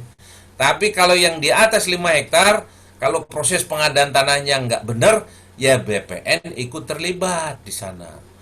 Terus kemudian terkait dengan appraisal. Appraisal itu makanya tadi saya kembali lagi pertanyaannya Pak Si, bukan Pak Sis, yang pertama tadi. Eh, ya, yang pertama. Kenapa melibatkan instansi terkait supaya tidak terjadi lagi yang seperti yang Bapak maksud? Mungkin walaupun kurang dari 5 hektar, kalau Bapak konsultasi dulu ke tata ruang, kemudian konsultasi lagi ke BPN, layak atau tidak. Nah, itu mungkin jadi dasar pertimbangan sehingga lokasi tersebut jadi layak. Ini kan ada rencana tata ruangnya, studi kelayakannya, kan perlu ada. Nah, itu mungkin nggak dilakukan, Pak, sehingga muncul kendalanya seperti ini, tidak sesuai dengan persepsi. Nah, dan di sini kalau di bawah 5 hektar, BPN nggak terlibat, Pak. BPN terlibat hanya proses sertifikasinya saja. Ya, nanti tinggal Bapak selaku inspektorat temuannya seperti apa. Ya, dicek. Kenapa tidak sesuai persepsi? Jangan-jangan ada pesan sponsor. Nah, ini yang perlu digarisbawahi pesan sponsornya nih, Pak. Pesan sponsor sering terjadi. Itu yang jadi masalah korupsi pengadaan tanah karena banyak pesan sponsornya. Dipaksakan karena kemauannya pimpinan beli yang di sini. Padahal studi kelayakannya, tata ruangnya nggak memenuhi syarat. Nah, itu yang jangan sampai terjadi. Itu yang pertama. Yang kedua, hasil appraisal bisa nggak? Bisa saja ditinjau kembali, Pak. Kalau dia tidak sesuai, appraisal kena sanksi, Pak. Dia disumpah appraisal itu. Bisa. Itu mungkin bisa saja. Cuman biayanya appraisal tandingannya dari mana? Berkonsultasi ke appraisal pemerintah, misalnya ke Kanwil DJA setempat, mungkin ada sebagai pembandingnya, kita minta bantuan ke sana, ya. Bukan appraisal tandingannya. Kalau appraisal tandingannya mungkin kan pakai biaya lagi. Tapi kalau dengan instansi pemerintah kan bermohon, ya paling-paling honor kan, Pak. Nggak perlu apa namanya, kalau appraisal tandingan kan dia harus kita bayar besar. Nah, itu mungkin itu, Pak. Bisa Bapak konsultasinya, hasil appraisal itu ditinjau kembali. Karena apa? Appraisal ini itu izinnya dari Kementerian Keuangan, Pak. Jadi yang paling berwenang untuk menilai ini appraisal ini nggak benar gitu ya, hasil penilaiannya, nanti Kementerian Keuangan bisa dicabut izinnya. Saya kira itu Pak Sis yang bisa saya sampaikan. Yang appraisal yang sebelumnya juga, Pak? Iya, karena hasil keberatan itu kan dicek kembali. Bisa saja pada saat menilai appraisal itu salah kan bisa terjadi. Atau ada pesan sponsor. Karena appraisalnya, inilah yang terjadi kalau dia ada kemahalan, terjadi kerugian, adanya korupsi karena ada permainan antara appraisal dengan yang kena ganti rugi, atau mungkin ada yang titip. Nah, kasus kejadian tanah-tanah, pengadaan tanah itu karena terjadi seperti itu, Pak. Ada apa ya, kayak semacam kerjasama ya, masuk yang di Sulawesi Selatan terkait di Maros itu masuk karena dari mulai bupatinya ya semuanya terlibat sehingga kena semuanya, yaitu karena ada titipan. Nah, itu saya kira seperti itu, Pak. Jadi perlu dicek kembali saja. Karena yang meninjau appraisal itu diragukan, itu kewenangannya Menteri Keuangan untuk ditinjau kembali. Kalau dia melanggar, dicabut izinnya oleh Kementerian Keuangan. Saya kira itu, Pak Sis. Mungkin kalau masih perlu penjelasan lebih lanjut, boleh di lain waktu bisa WA saya. Belum disampaikan, Pak, kayaknya. Iya, betul, Pak. Belum, ya nanti belakangan, Pak. Biar penasaran dulu, Pak. Siap, Pak. Lanjut. Ya, ditunggu nanti di akhir. Silakan. Lanjut. Ya, silakan. Pak Sis, ada yang kurang jawaban saya? Lanjut, Pak, ke pertanyaan Cukup? selanjutnya ya. Ya, Pak Teddy ya, silakan Pak. monggo silakan. Pak Teddy silakan. Pak Teddy. Silakan Pak Teddy. Assalamualaikum warahmatullahi wabarakatuh. Waalaikumsalam. Waalaikumsalam warahmatullahi wabarakatuh, Pak Teddy. Ya, silakan Pak Teddy. Salam buat semua teman-teman di acara virtual ini. Perkenalkan Pak, nama saya Teddy Kamandanu. Saya dari Dinas Perumahan dan Pemukiman Kota Kediri, Pak. Ya, Ya, Pak Muklis. Jadi Silakan pertanyaannya Pak. tidak agak sedikit belok dari pengadaan tanah, tapi ada hubungan kecil dengan. Pak. Halo, Suaranya kecil nggak kedengeran Pak. Suaranya Pak. Agak Teddy. dekat. Agak dekat Pak. siap.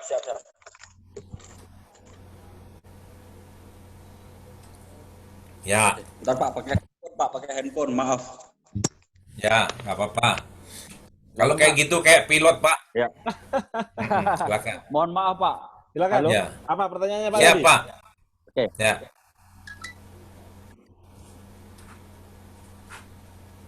Halo, Halo Pak Teddy. halo. Halo Pak. Suaranya tambah hilang Pak. Jangan pakai earphone berarti. Malah hilang suaranya Pak.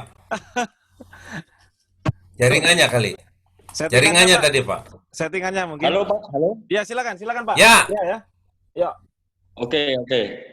Gini Pak Agus, Ya. saya di Dinas Perumahan dan Pemukiman, Ya, dinas kami itu salah satu tugas pokok dan fungsinya yaitu menerima penyerahan PSU Pak. ya, PSU dari perumahan. Mungkin agak sedikit berbelok Pak, mudah-mudahan nanti kita minta diberi saran. ya, Kami selama di dinas perumahan ini memang dasar hukum kami yaitu Undang-Undang 1 nomor 2011 Pak. Undang-Undang Ya. 1 nomor tahun 2011 terkait tentang penyelenggaraan perumahan dan pemukiman. ya, Kemudian Permendagri nomor 9 tahun 2009 terkait Ya. pedoman penyerahan PSU di perumahan. Yang saya tanyakan Pak, setelah kami kumpulkan semua data Mm-mm. perumahan yang ada di wilayah kami, Mm-mm. itu ada yang pada saat dulu itu sudah menyerahkan tapi masih berita acara serah terima. Mm-mm. Tapi pada saat sekarang penyerahan PSU perumahan harus berwujud sertifikat, Pak. Ya, terus? Tapi kami punya data yang terdahulu masih sifatnya berita acara serah terima. Ya, Jadi apabila sudah ada berita acara serah terima dari pengembang ke pemerintah, itu sudah dianggap sudah menyerahkan PSU. Tapi dengan undang-undang yang terbaru ini, itu perumahan itu wajib menyerahkan berupa sertifikat. ya, Nah, kemudian ada Pertanyaannya, Pak beberapa Teddy? yang sudah, ya, pertanyaannya yang masih BAS, yang pada saat terdahulu ada yang sudah menyerahkan PSU berupa sertifikat, tapi belum mencantumkan nilai. ya, Nah, kemudian karena di bagian aset memerlukan nilai pada saat itu diserahkan pada tahun 2011, kemudian kami membentuk tim penilai sendiri dari Ya. intern. ya, Nah, itu apakah diperkenankan? Itu pertanyaannya, Pak. Jadi kami menilai sendiri karena itu sudah diserahkan terdahulu pada tahun 2011, namun belum ada nilainya. Jadi kami menilai PSU-nya dari instansi yang ada di pemerintah Kota Kediri saja. Itu Ya. apakah diperbolehkan, Pak? Satu itu. Kedua, kalau Pak Agus Jatmiko bisa memberi kami rekomendasi, kami ingin berkonsultasi Pak terkait PSU di perumahan ini karena banyak permasalahan terkait penyerahan PSU. Jadi ada yang pengembang sudah meninggalkan tanggung jawabnya dan lain-lain. Kami ingin berkonsultasi bagaimana baiknya untuk PSU yang belum ya. diserahkan, sementara mungkin pengembangnya sudah ada yang tidak sulit diketahui keberadaannya. Ketangkap ya itu Agus. Pak Agus, terima kasih dan mohon maaf terlalu panjang. Assalamualaikum warahmatullahi wabarakatuh. Lanjut Pak Agus. Oke. Izin Pak Muklis ya. Ini memang di luar jalur Ya. dari proses pengadaan tanah. Tapi saya coba jawab. Jadi gini Pak, kalau itu Bapak mau lakukan, Bapak silakan datang ke kantor pertanahan kabupaten, kota apa kabupaten Pak? Kota. Kota Kediri.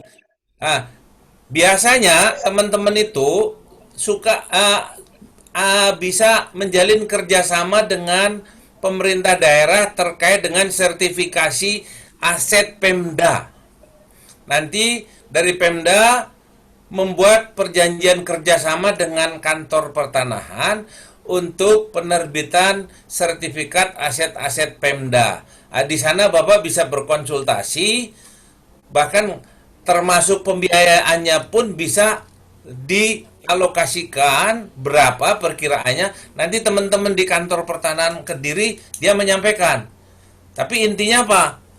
Bapak coba jalin perjanjian kerjasama dengan Kediri, kantor pertanahan Kota Kediri untuk pensertifikatan tanah aset-aset pemerintah daerah.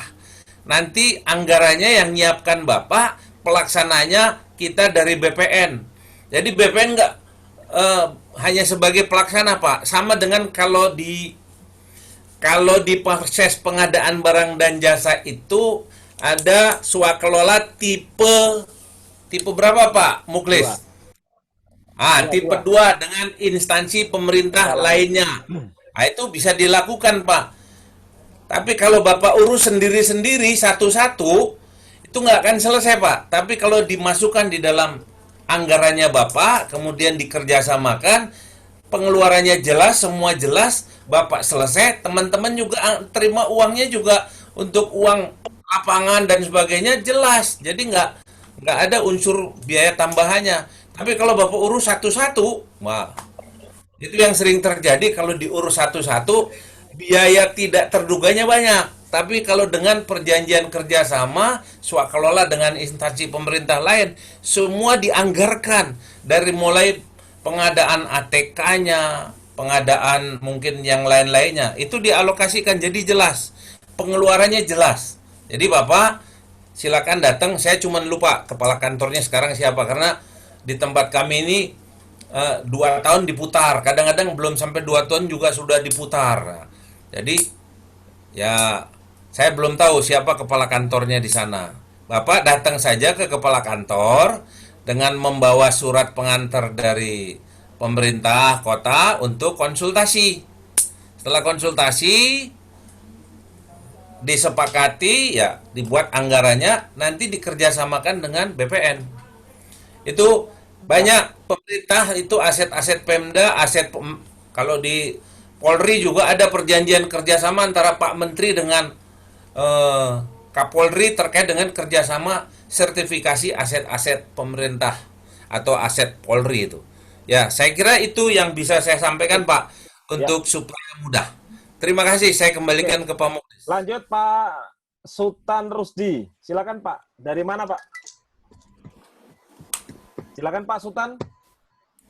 Ya. Ya, silakan Pak Sultan. Dari mana? Ya. Selamat malam. Assalamualaikum Pak. Waalaikumsalam. Waalaikumsalam warahmatullahi wabarakatuh. Salam kenal nih. Saya Sultan Rusdi Pak dari Provinsi Gorontalo. Gitu. Gorontalo. Ini ada kasus Pak, teman saya Pak. Oh, iya. Kanwilnya itu, makanya waktu itu saya diminta jadi pemberi keterangan ahli sama teman-teman di sana. Maaf, karena ada teman saya yang terlibat di sana, saya nggak mau langsung saja ke Biro Hukum. Nah, ini dampaknya Pak yang saya pertanyakan, ini dampak daripada ditetapkannya tersangka temannya Pak Agus ini. Jadi proses pengadaan tanah selanjutnya sangat hati-hati sekali teman-teman dari Kanwil BPN maupun dari Kantah BPN di Gorontalo, Pak. Itu Ya, dampaknya, betul. dampaknya Ya, yang dijadikannya tersangka ya, BPN itu. ya. Ada beberapa hal, Pak Agus, yang ingin saya tanyakan. Yang pertama, Pak, mengenai pengadaan tanah untuk pembangunan Islamic Center, Pak. Pengadaan tanah untuk apa, Pak? Islamic Center. Oh ya, Yang di dalamnya ada Masjid Raya, Pak, rencananya ya, gitu kan. Yang luasnya memang lebih dari 5 hektar. ya, ya. Nah, ini apakah masuk di dalam pengadaan tanah untuk kepentingan umum atau tidak gitu? Kalau seandainya iya, di ketentuan mana, Pak, yang mengatur gitu kan? Oke. Kemudian yang kedua, entar Pak, ada Ah, beberapa hal, Pak. Ya, Izin. silakan. mantep. Ya. Memang pengadaan tanah itu menarik, Pak. Sampai pagi, Bu, kalau kita ajak diskusi nggak ada habis nih. Ya, silakan. Yang kedua, kalau seandainya pengadaan tanah untuk kepentingan umum yang berlokasi di tanah HGU yang sudah habis umurnya atau sudah habis HGU-nya, Pak.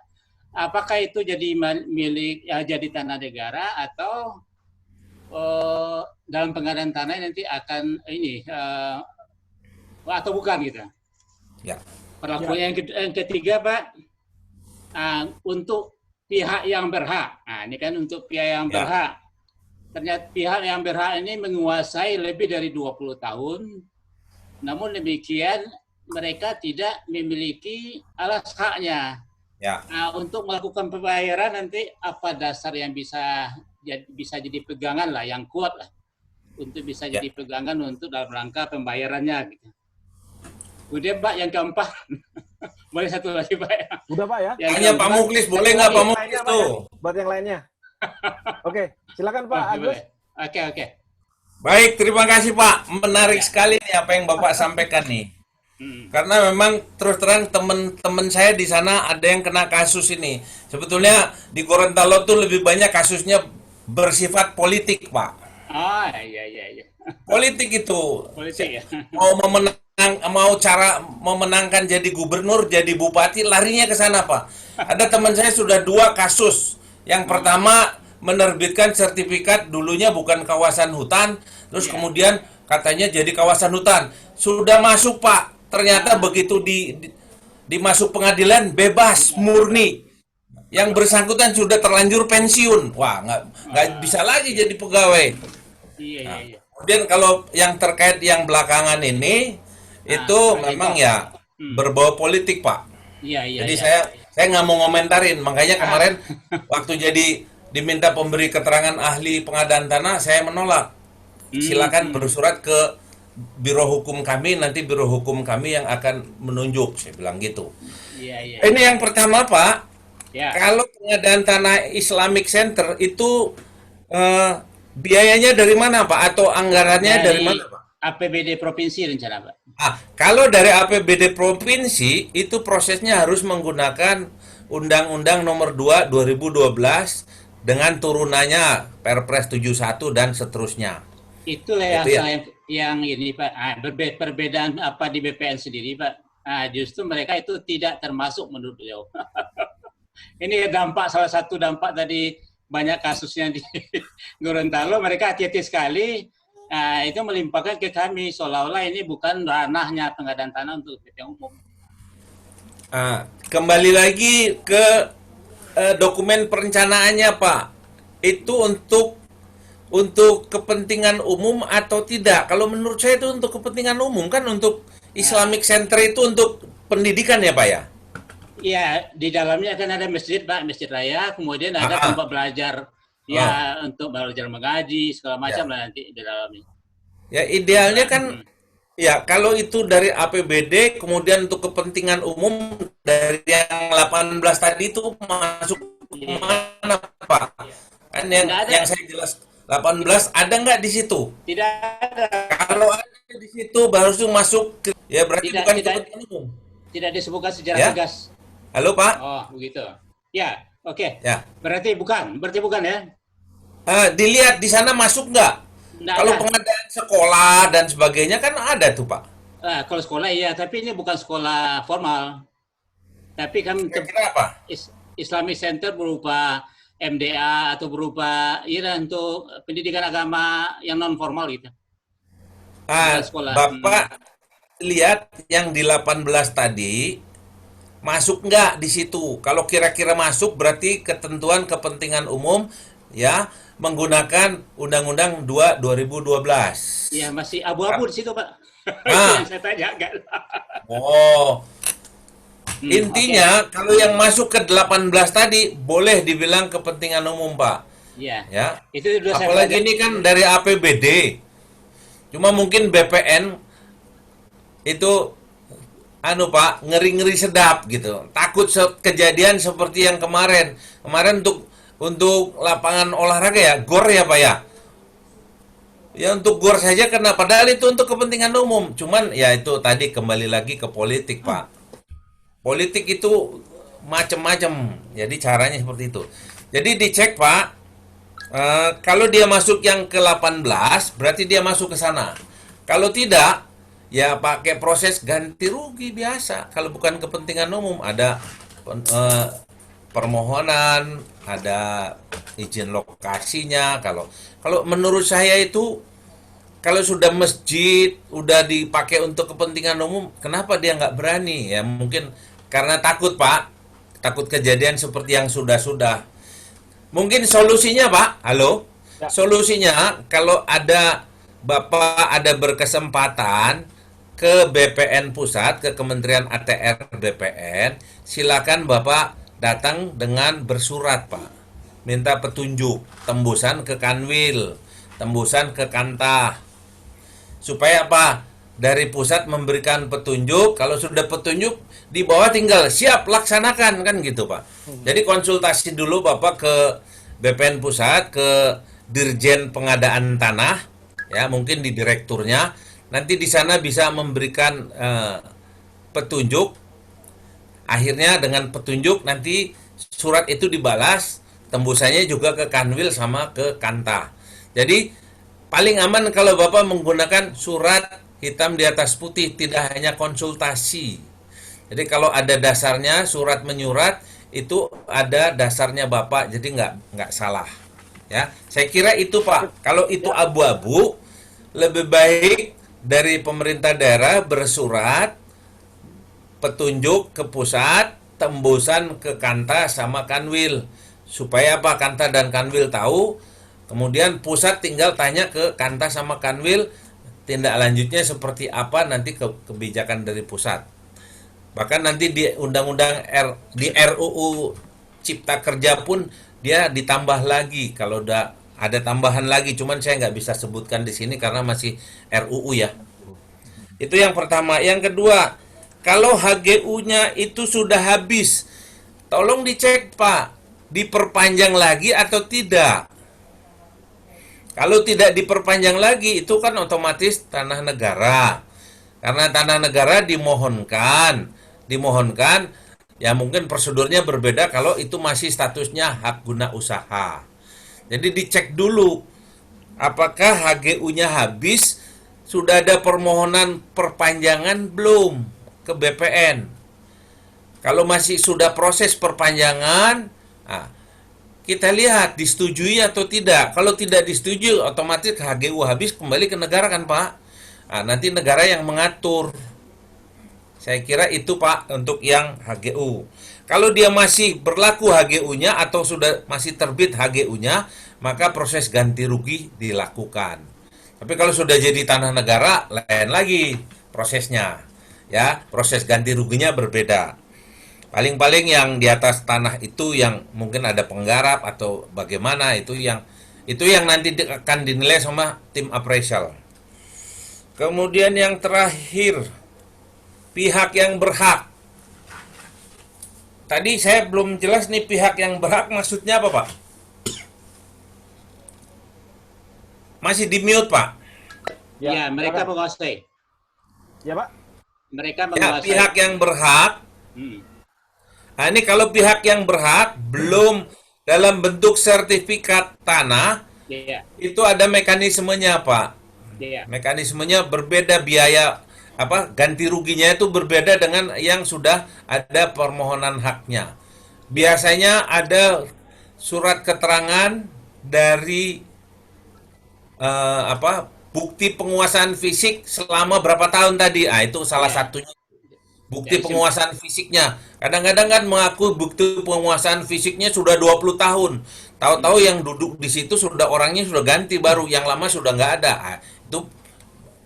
Itu perlu perlu dicek kembali ya. Oke. Ya, saya kira Ya, terima kasih, Pak. ya, bukti penguasaan fisik itu biasanya diberikan mereka suruh buat pernyataan. Diketahui siapa? Biasanya diketahui oleh perangkat desa di sana. Bahwa yang bersangkutan selama 25 tahun menguasai dan mempergunakan tanah itu. Itu baru mendapatkan ganti kerugian. Kalau begitu mau ada pengadaan tanah mereka menduduki baru belum 1 tahun, ya nggak bisa, Pak. Bukti penguasaan fisik itu harus dibuktikan, ada buktinya. Tidak harus dalam bentuk hak atas tanah. Saya kira itu, Pak. Terima kasih. Oke, sip. Ya, Terima kasih. monggo. Pak Lanjut. Muji?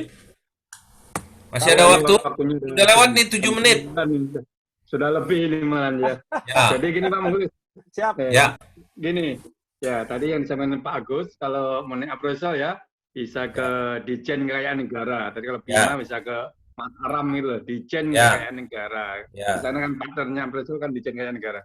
Berikutnya Ya. saya ucapkan terima kasih kepada Pak Agus Jatmiko. Selanjutnya bagi teman-teman yang masih belum puas bisa nanti kontak-kontak Pak Agus Jatmiko lah. Saya akhiri dengan pantun ya, panas-panas beli nanas di Pasar Baru. Lalu ketemu Mbak Manggis, puas nggak puas, berbuang waktu sudah habis. Mohon maaf Pak Mulis. Sekian.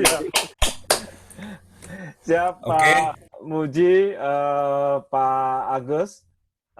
Karena waktu juga sudah habis, sudah lewat juga. Saya kira saya izin untuk Pak Agus menyampaikan closing statement terkait dengan kegiatan kita hari ini. Dan yang pasti yang ditunggu-tunggu oleh Bapak Ibu semua di sini adalah kontaknya, Pak. Silakan, Pak Agus. Oke. Terima kasih Pak Muklis. Sukses untuk Pak Muklis dan Pak Muji. Kayaknya diskusi ini perlu berlanjut ini. Ya, Kalau selain perlu kesempatan- tidak hanya melalui webinar, kalau sudah situasinya normal, kita bisa diundang sama mereka, Pak. Amin, Jadi amin. gini, statementnya untuk para pelaku pelaksanaan pengadaan tanah, hendaknya sebelum kita melaksanakan pelajari dulu aturannya, kemudian kelengkapan persyaratannya, terutama di dokumen perencanaan, Pak. Kalau dokumen perencanaannya sudah lengkap, bagus, saya yakin di pelaksananya pun akan lancar. Yang sering terjadi, di dokumen perencanaannya tidak lengkap, tapi ada pesan sponsor pokoknya. Ini yang sering terjadi. Ada beberapa kasus, karena pokoknya belum terjadi transaksi, tanah itu disewa dulu, seolah-olah sudah dibebaskan, padahal kenyataannya belum, jadi di bawah tangan. Ini sering terjadi, jangan sampai terjadi seperti itu. Ini pengalaman saya. Kemudian lihat, jangan sampai proses pengadaan tanah di situ didampingi oleh LSM yang notabene mau mencari keuntungan. Jadi kita langsung sekarang ini tidak bisa seperti itu, langsung kepada yang berhak. Yang berhak tadi sudah ada jelas. Kalau bukan yang berhak, dia tidak bisa. Surat kuasa pun sama. Saya kira itu, dan kalau ada yang masih memerlukan saya, ya kontak personnya 0816 189 6183. Saya ulang 0816 189 6183. Ini nomor HP paling lama. Ya, nggak akan saya ganti karena sudah dari Sabang sampai Merauke teman-teman kita banyak yang punya itu untuk komunikasi.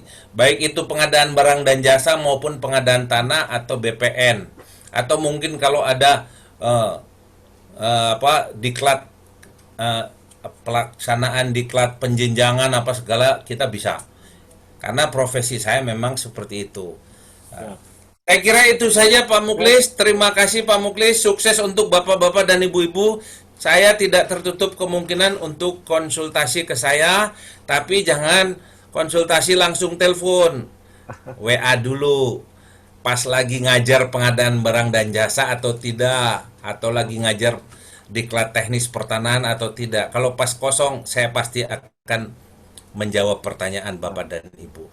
Terima kasih, sukses untuk Pak Muji dan Pak Muklis. Mudah-mudahan webinar ini berlanjut terus dan sukses untuk teman-teman FAKPI untuk menyelenggarakan webinar yang lainnya. Terima kasih. Assalamualaikum warahmatullahi wabarakatuh. Waalaikumsalam warahmatullahi Selamat malam. Kalau mungkin Indonesia bagian timur sudah malam ya, sudah jam 11. Ya, selamat malam juga. Ya, sukses untuk Bapak dan Ibu. Ya. Baik. Baik, terima Oke, kasih. saya kembalikan Pak ke Pak Agus. Muklis. Ya, baik, Ya. terima kasih Pak Agus atas pencerahannya, pembagian ilmunya terkait dengan pengadaan tanah. Bapak Ibu, saya mengingatkan tanggal 24 Juni ini ada tentang konsultan pengawas konstruksi. Untuk kelas khusus ada HPS jasa konsultan konstruksi. Hari Jumat tanggal 26 ada pengadaan obat dan hari Sabtunya ada penyelesaian sengketa kontrak, nego dan mediasi. Silakan kalau Bapak Ibu menginginkan untuk bergabung dengan diskusi webinar kami, silakan untuk registrasi. Mungkin itu yang saya sampaikan. Terima kasih kembali Pak Agus Jatmiko. Sama-sama, Pak. Semoga lain waktu bisa memberikan kesempatan dan waktu untuk berbagi lagi dengan kami. Terima Amin. kasih Pak Muji Santoso dan Ibu semuanya. Mohon maaf jika yang kami sampaikan ada kesalahan. Saya akhiri, salam pengadaan. Wassalamualaikum warahmatullahi wabarakatuh. Waalaikumsalam.